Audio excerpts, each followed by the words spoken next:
I'm Adam Edwards. I'm lucky enough to be instructed by the Nano Foundation as their lawyer, so no plugs for that purpose in terms of that. I'm not being paid to do this in terms of that. However, obviously we live in an interesting world where regulation is a massive issue. I mean, where does crypto assets sit? How do they get taxed? That sort of thing. So this is why we're here to sort of talk about that. And the reality is that the UK has spent quite a lot of time and effort to try to work out where it should sit. You're in the city, I guess, that ultimately probably still has the preeminent financial services centre in the world, but Brexit is definitely putting a big question mark over that.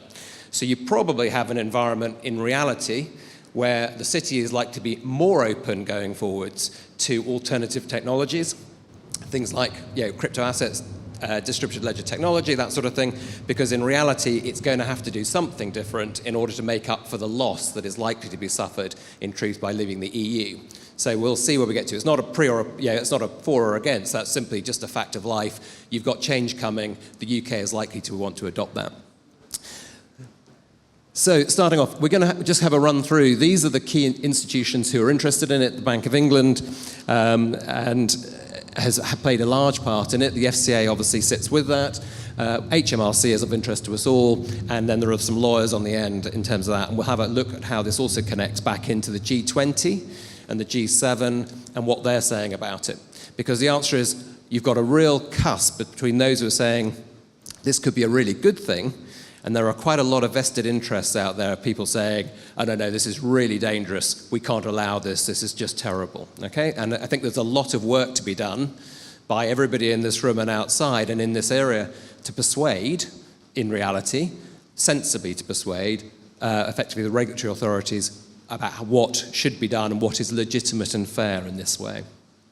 And that connects, in a sense, back to what we were talking about with Andy Woolmer earlier on and FX. There are a lot of vested interests in terms of these things. So, Mark Carney, Governor of Bank of England, March last year, gave a lecture to the Scottish Economic Institute. And the question was, Adam Smith, who wrote Wealth of Nations, what is money? And here, this definition, effectively written in the sort of the 18th century, remains today.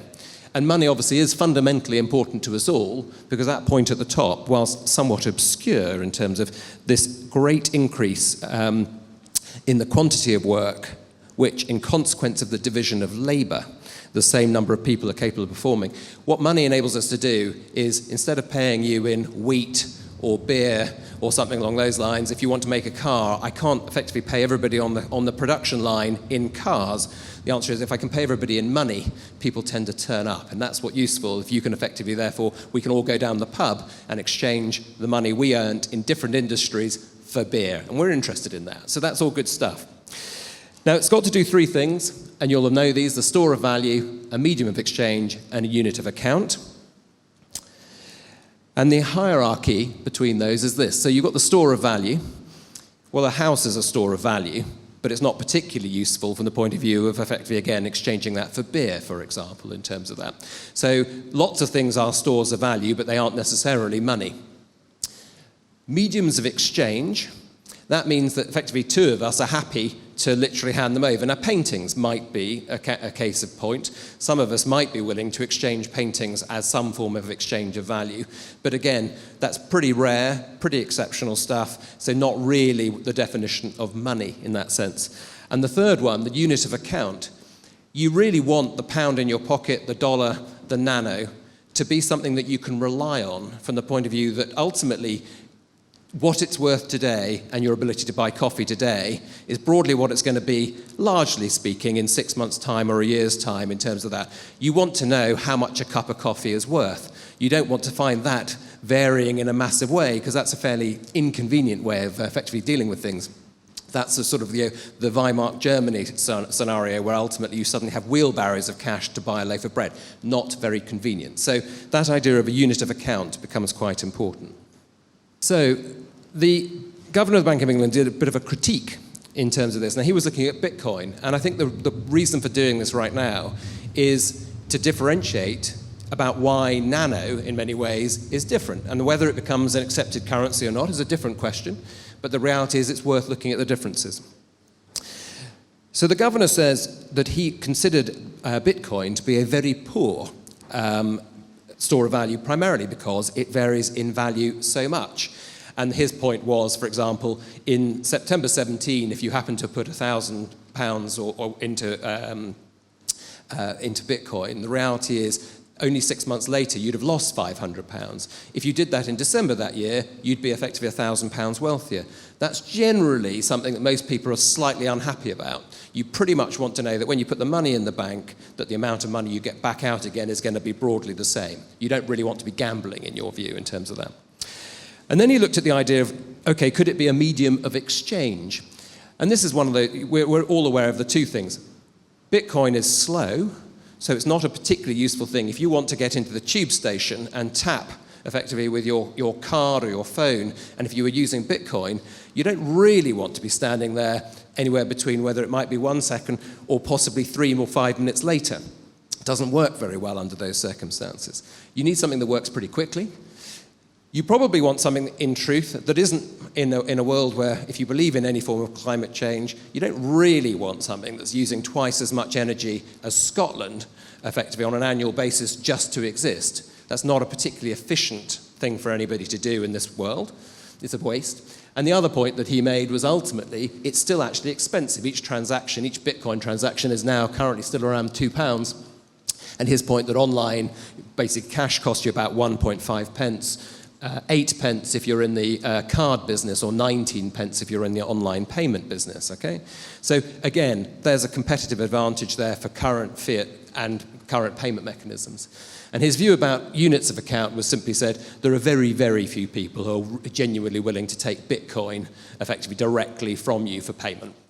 There are one or two, and there are a couple of, Wirex, of course, is one willing to do that because they've seen a good business and it fits with their fiat arrangements, and that's sensible. But most people are not in that business. Institutions behind sterling, so the Bank of England are obviously quite keen to tell you all about why fiat shouldn't be changed, why. I think they see it as a genuine challenge in some sense, as if in many ways it was a bit like Eva's question, do you see more than half the world using Nano? I think it's the wrong question. Why does more than half the world need to use Nano? It's like saying with dollars or yen, it's not the point. For those who want to and can see an advantage in it, then they're free to. It's not about getting a majority. It's not about taking over the world. It's about producing something that is useful to people. So here, I think the last point on this, the legal tender, is one of the key points that people sort of misunderstand quite often. If I'm a shopkeeper, I am perfectly entitled to sit in my shop and say the only form of currency I'm willing to accept is Nano. I'm not going to take fiat currency, I'm not taking anything else, I'm not going to sell you anything unless you come in here with Nano. I may be busy, I may not be busy, that's my choice at the end of the day, but that's perfectly legal to do that. However, if I effectively give you credit or I lend you money, in the UK this is, and if you come along and give me pounds sterling, I can't refuse to take that. That is the point about legal tender.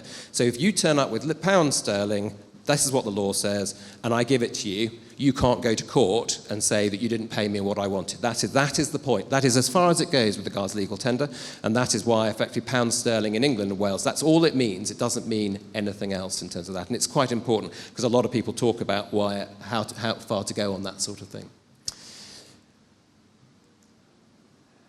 The governor of the Bank of England sent out one last challenge in this particular point, which was basically saying, and this is, again, I think one is an existential point, but it's an important one, which was ultimately, he makes the point that he sees virtual currencies, particularly Bitcoin, but I think the same question has to be answered by Nano and others, which is if you have a limited supply, are you in the same position as the bank was originally when people used to have effectively gold-backed currency?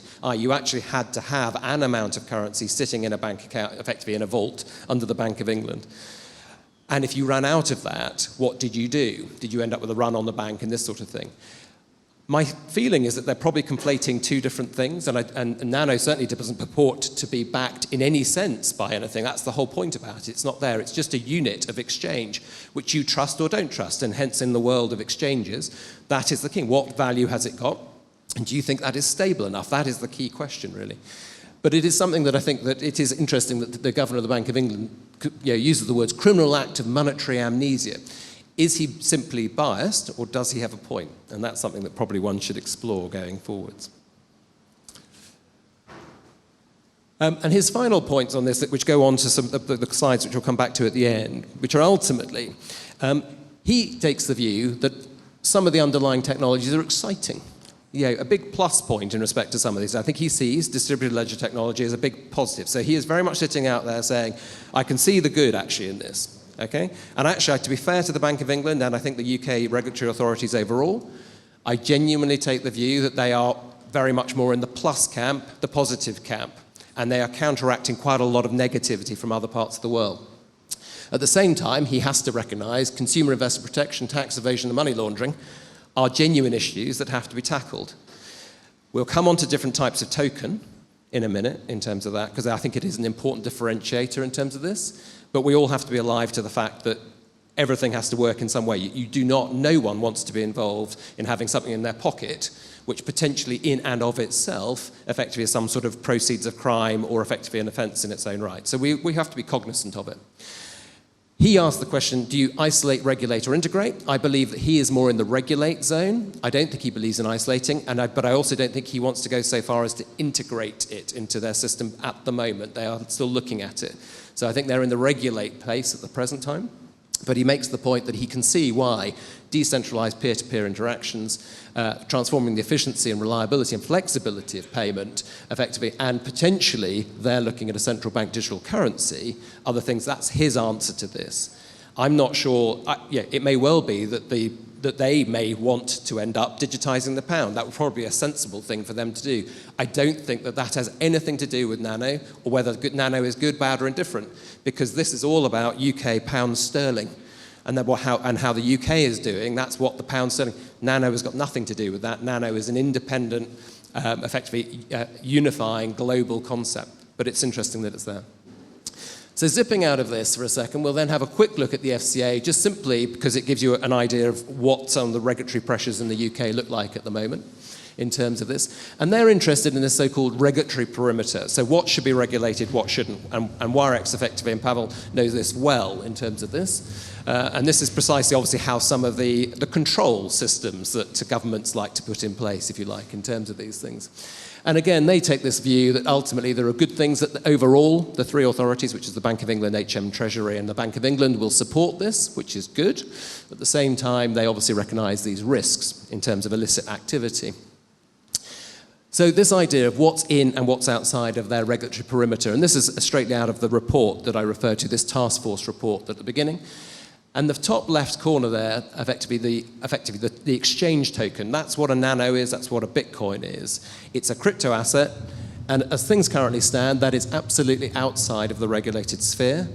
And even payment service providers, because it is not recognized, it's not to do with fiat currency, it is not regulated, provided it is not qualified as e-money. E-money effectively is something like debt. So somebody is effectively, you give me money, and I give you a card with credit on it, that's e-money.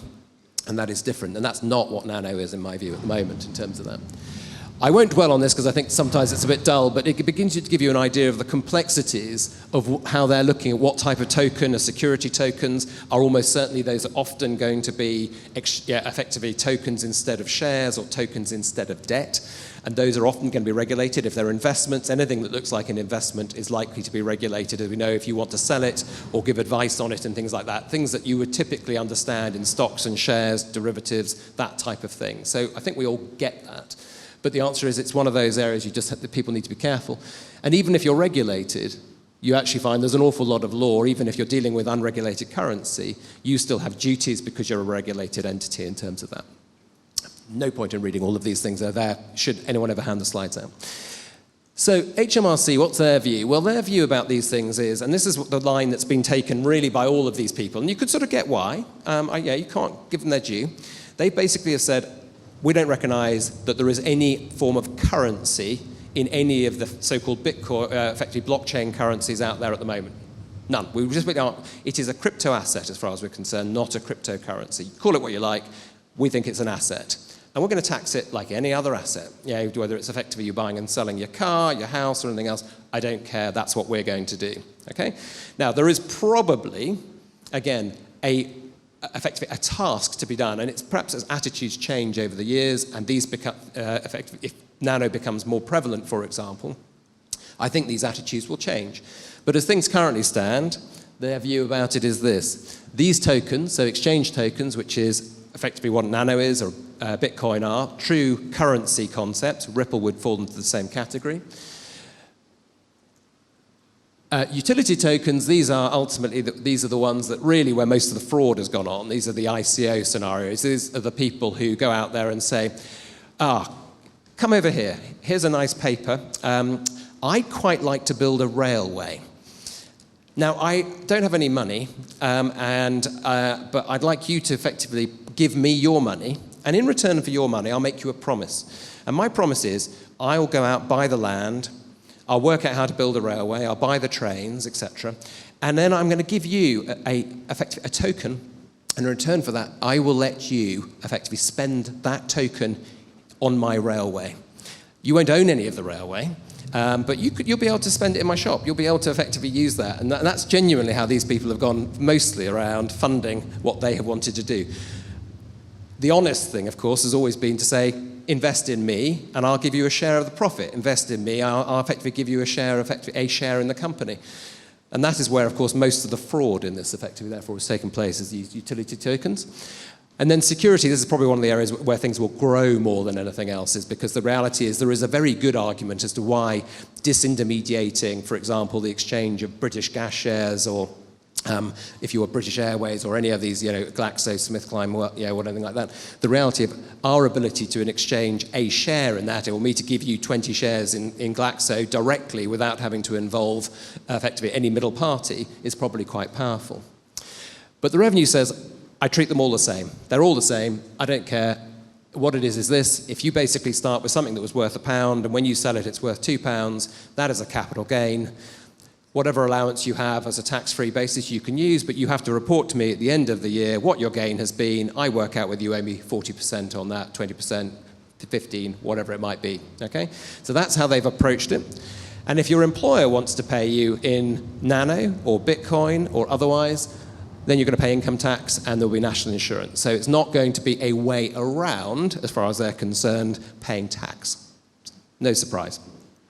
And they've ultimately ended up then saying, well, by the way, we also don't consider it to be gambling, because gambling generally isn't taxed in the same way either. So generally, a gambling gain is not taxed generally.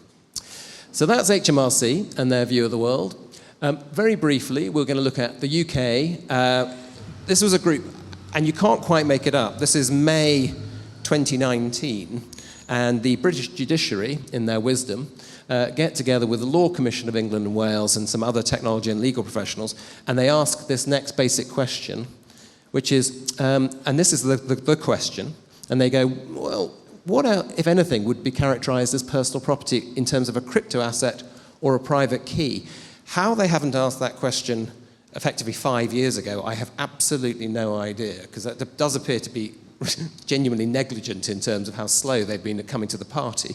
But anyway, there you are. I think they are concerned in some way, shape or form that as things currently stand, there is too much uncertainty, and if they can get more legal certainty into it, maybe there'll be wider adoption. Question. Maybe they're right, maybe they're not. But they do make one final point in terms of this, and it is a point that all distributed ledger technologies require, which is with things like GDPR, you have to be able to answer the question of how do I effectively erase data.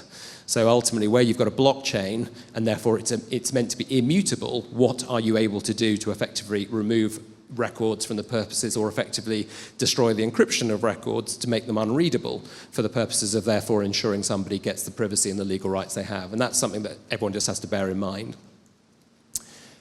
And then finally, I'm just going to a quick look at the G20 and the G7. This is where it's quite important, I think, in terms of influence in the UK and how people look at these things.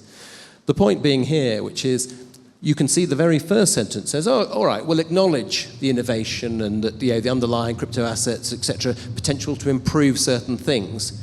So that's a fairly short sentence, but they say the big however is, I basically think the rest of this is all ultimately all to do with fraud and money laundering, and you're all bad people, really. And I think what you've got here is you've got India, who reputedly have tried to publish a law that says we're simply going to make it effectively illegal to hold any form of crypto asset at all, to have any dealing with anything along those lines.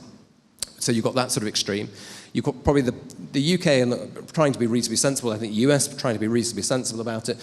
But then ultimately, you've clearly got a series of other people who are effectively saying, we just don't like it. We think this is all basically being used by criminals. Now, I think this is being driven not least because we know that the dark web broadly paid using effectively Bitcoin, and I think to a large degree, and then the ICO piece. So the two massive players in this field, if you like, have definitely been dipping their toes in waters that are probably not great for the rest of us.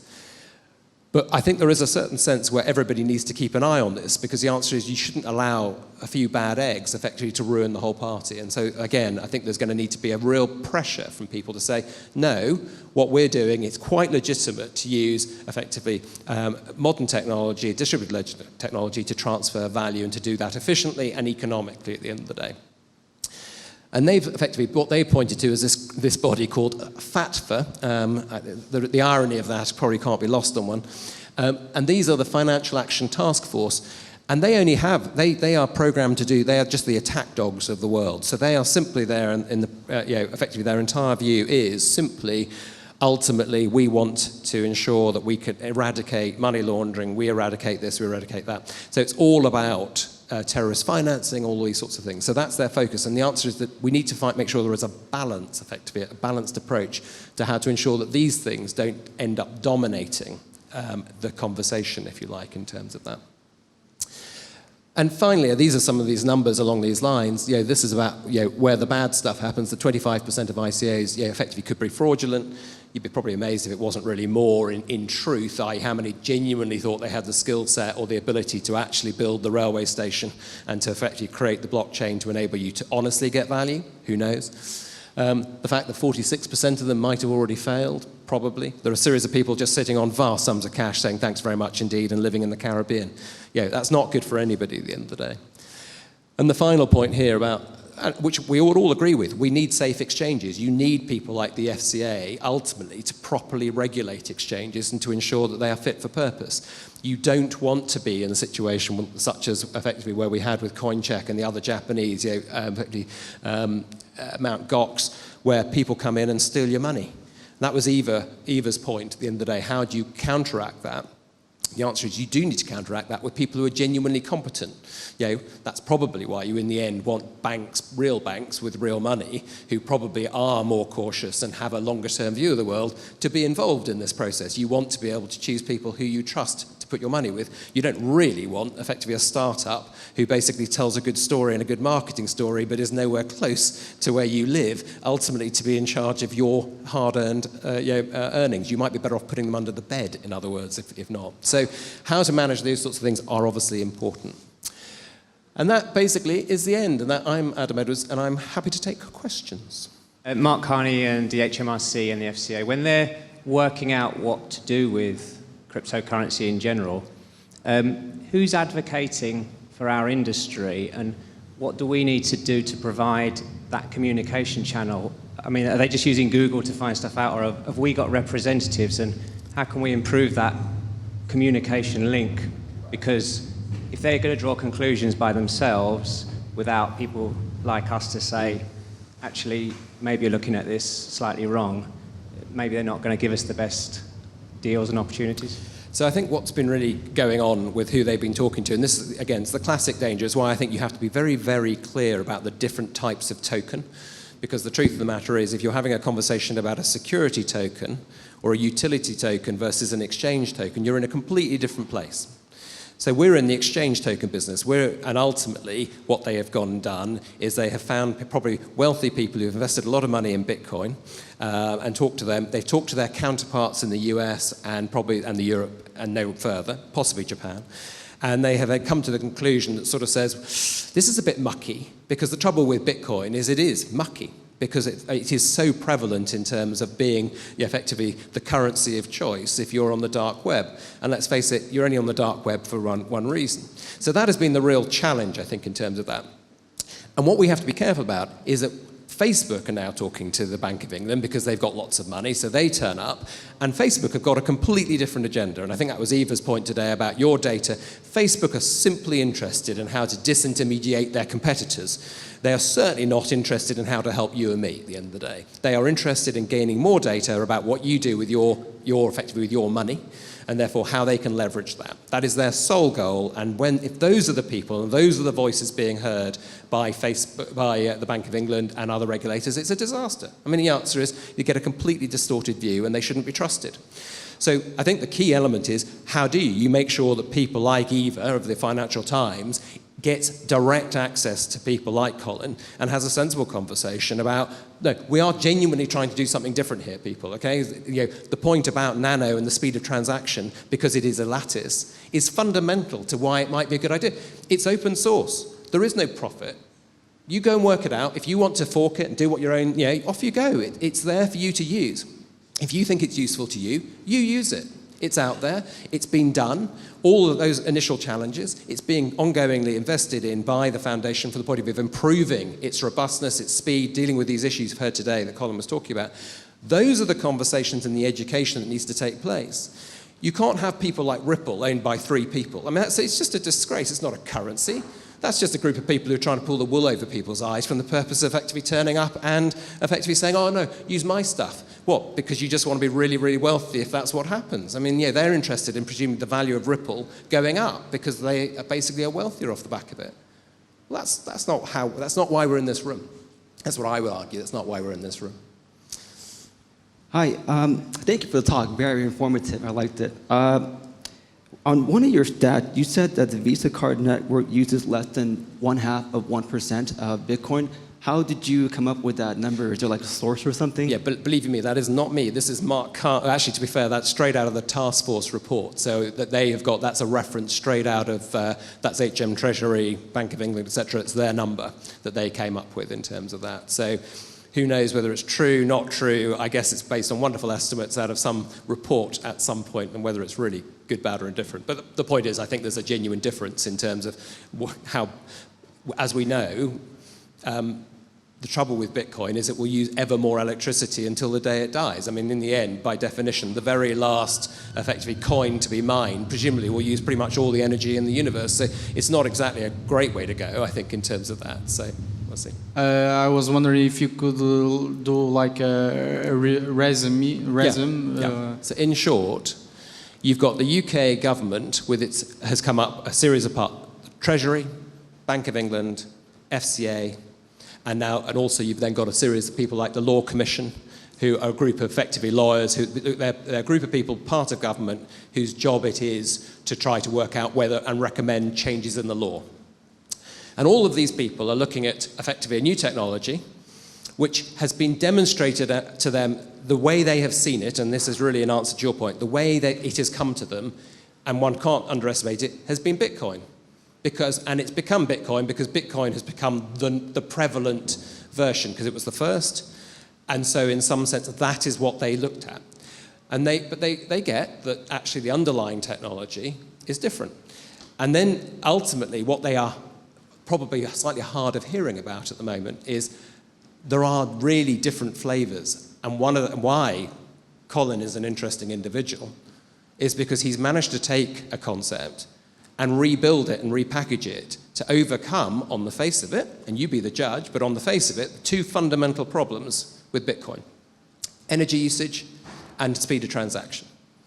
Now, if he's right, and he appears to be because you're using it, then the reality is that this looks to be a more sound basis for use as a currency. And I'm talking about currency. This is a cash equivalent. No one is saying that you should replace sterling, dollars, or anything else. No one's saying that in some sense foreign exchange is. The point is, can you work out how to use Nano in your life or in your business to effectively lower cost and improve what the service you get? Can we use Nano in effectively South America, in China, effectively in Africa, to enable people who haven't got access to money or haven't got access to stable money to effectively buy coffee, exchange goods in terms of that? Is that useful? If it's useful, it'll survive. If it's not, it'll die. And that's the thing. And I think that the reason we're here is because it is genuinely different in terms of that. And so there is a regulatory conversation to be had and a communication piece, which is why the foundation is here, not just in the UK, but more broadly, to say, look, we think this is a good way forward. Ultimately, we're here to persuade. Maybe you don't agree, but we'll do our best to fight for it. And to say it is not an ICO, it is not a security token, it is basically a cash equivalent. It's cash in your pocket. Don't put all your money in it. You know, it's not there at the moment for buying houses necessarily in terms of that. Or if it is, make sure you use a really good exchange. All right, thank you very much, Adam. Appreciate it.